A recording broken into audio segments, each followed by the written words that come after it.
বন্ধুরা এই যে দেখো আম খাওয়া চলছে, যেহেতু ও ইসে খায় না, গ্লুটেন ফ্রি খাবার খায়, তাই তো ফলমূলের দিকে একটু জোর দিয়ে ওকে খাওয়ানো হয়। খাওয়ানো কি হয়, আর ও খেতে খুব পছন্দ করে, সাথে সাথে ছোটটাও খাচ্ছে। ছোটটা তো দুষ্ট একেবারে।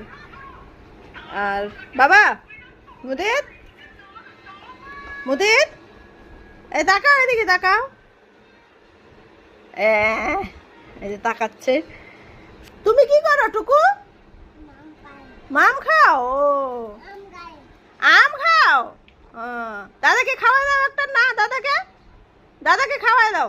দেও দেও দেও দেও, দাদাকে দাও। যাও বাবা, দিবে, দাদা দিবে, যা দাও, যাও বাবুকে দিয়ে দাও একটা। ওর বাবা কাটছে। আচ্ছা দাও দাও দাও, এই তো, গুড বয়। আরো দাও, আরো দাও দাদাকে। হ্যাঁ খাও খাও, হ্যাঁ খাও, দাদা খাও। হ্যাঁ দাদা খাও। টুকু খায়। এই তো আমার জীবন।